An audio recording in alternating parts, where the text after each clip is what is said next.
When billionaires talk about gold and silver, I think it is wise for us to pay attention to what they are saying.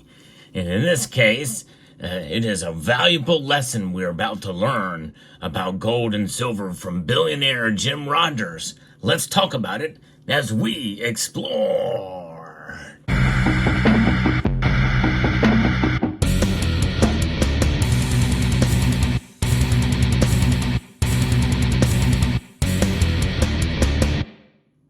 Not all billionaires are alike, just like neither of us are alike, no matter what our socioeconomic status is. And billionaires, like the rest of us, have varying different opinions on gold and silver.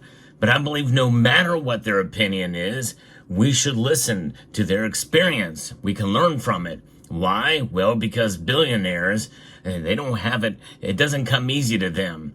In fact, just maintaining that amount of wealth is a job in and of itself, for sure. Some people think that when you have money, that it becomes easier to make money. To some extent, that's true. But to the level that these guys do it, well, it means that there is something to their words and wisdom, especially if they're older gentlemen or gentle ladies, and that makes it all the more profound. This is why this is so important. Now, we know what Warren Buffett thinks about gold and silver, but his actions kind of state otherwise, as we've seen him recently invest in gold mining companies. But he's also owned silver at one point during his long and successful career. So it's not only about what they say about precious metals, but it's about what they do. And that's part of what we're going to be talking about here with Jim Rogers.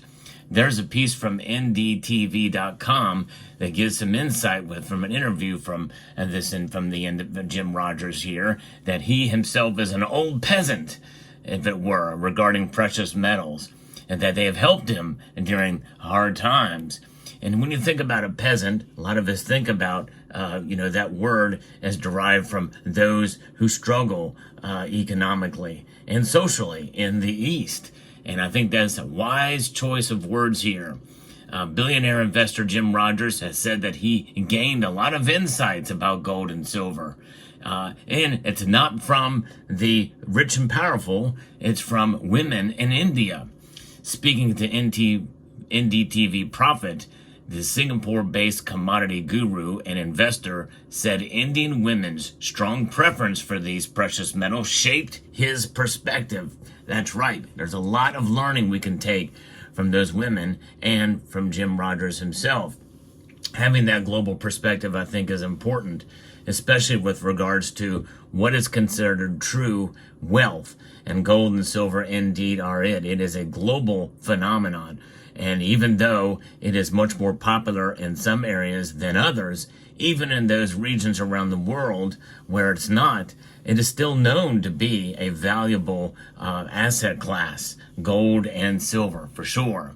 It's pretty remarkable. After attending Yale and Oxford universities, Mr. Rogers co-founded the Quantum Fund, which is a global investment partnership.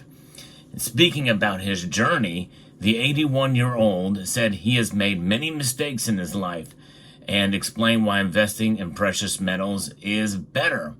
And it's pretty amazing to see that he's learning from other cultures and individuals around the world, and how important precious metals has been in his life, and investing in them has been important. Now, he is an investor, so more than likely, if anybody is going to invest in precious metals, it would be him. But if we look at that word from a 30,000 feet view of precious metals, it really is an investment, because it hedges and it invests and it protects your other investments out there. By investing in precious metals, it can act as that hedge against the other areas where you have increased risk. But that is looking at it from a very general point of view. From a financial point of view, though, should not be considered an investment for either metal, although people use it that way. But I think you create undue stress for yourself when you, quote, invest in precious metals, because in the end, it's about protection. It's hedging against an insane economy and an insane world that we live in terms of policy and in terms of government spending, government manipulation, especially the manipulation of this, that even though it may be strong, it is indeed weak in terms of its value proposition. That's inflation. More than the target of 2% is what we're facing, and that's likely not going to go away, especially if the Federal Reserve lowers rates. But this is why precious metals is better. I have made many mistakes in my life, he says, in his investing life. I've missed many stock market moves in my career, and certainly missed the Indian market. I'm embarrassed because I have invested in India many times in my life, Mr. Rogers told NDTV Profit. When asked about investing in gold and silver, Mr. Rogers called himself an old peasant and said precious metals help during difficult times. That's really the most simplest way that you can put it. It's about helping you during difficult times. I had a viewer of mine tell me recently that they had to sell a good portion of their silver stack because they reached financial difficulty. And I tried to encourage the individual that, though it is unfortunate that he had to do it, in the end, that's what it's there for. It is a protection. And he should be proud, and we should be proud to have it in our portfolios in times of need like that. However, I'm a proponent of protecting your stack.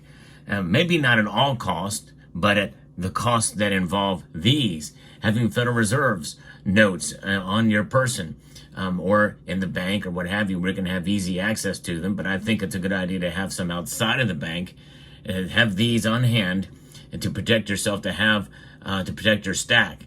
Yes, they're a losing proposition, but if there's an emergency that comes up, an unexpected repair on a vehicle, a medical expense, or some other unexpected financial burden that has made itself upon you, you have those dollars that you go through those first, so you don't have to sell your ultimate savings account, and that is gold and silver. But in the end, that's what it's there for, to protect you, especially if you run out of actual dollars. When you run out of bad money, well, you have to use the sound money in order to make ends meet. And that's exactly what this individual did. And this is clearly communicated by Mr. Jim Rogers here. An old peasant, precious metals help during difficult times. And I've seen case after case in this community where gold and silver has helped. Sadly, and they are lamenting the fact that they have to get rid of their stack. And it's understandable because they are beautiful, even in collector form, such as you see on your screen before you. And gold and silver are beautiful metals. There's no question about it. And there's the enjoyment factor that comes with stacking precious metals. It's just neat to hold in your hand for the weight and the substance that they provide. The beautiful designs that are etched or struck on these pieces are incredible. Of course, there's a variety of different ways that they can be formulated in bullion form or collector form, whether the finish in terms of a struck piece on a coin or a bar, but there's also cast and poured examples as well of bars and the like, and they are quite beautiful. He added that Indians, particularly the women there, taught him a lot about gold and silver. I would visit Indian markets and notice Indian women with unbelievable amounts of silver and gold. So I learned, and they've taught me a great deal about these metals. And that is something. We've seen all of the images. All you got to do is just do a Google image search on gold and silver in India, and you'll see images of women heavily adorned with lots of jewelry on their fingers and around their neck, and that showcase the wealth that they have in intricate beauty, and that is part of it. He added that it's important to have gold and silver in lockers. It's kind of a strange way I think of a locker at school or at the gym, and you open it up with a combination lock and there's all your gold and silver. But I guess he means probably, a safe. When a problem arises and you are very happy, you have some gold in the closet. I hope problems never arise in your lifetime or mine, but when they arise, I am an old peasant, and us old peasants know we better have some gold and silver when problems arise. Indeed, that's for sure. That's what they're there for. They are problem solvers, indeed. And that's why we have gold and silver in our portfolio and continue to hold it, to showcase that we have something of substance and value in times of need.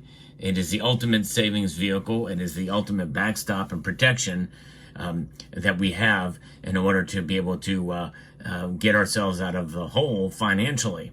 Now, we know there's other preparations as well, too, for serious matters that could arise, and I think it's a good idea to be diversified in our preparations.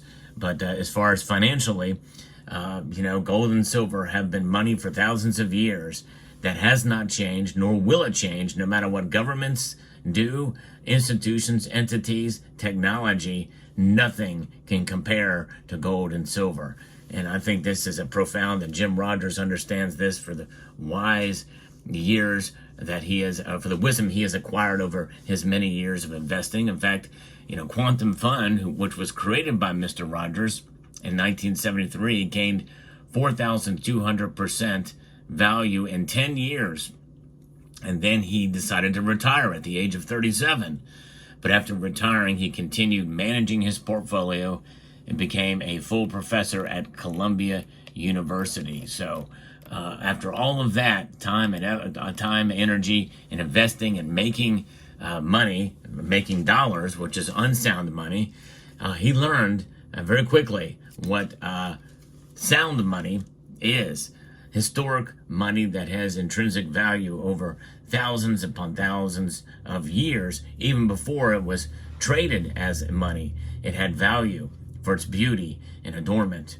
So there you have it. So let me know what your thoughts are. I hope you found this video informative, insightful, and educational.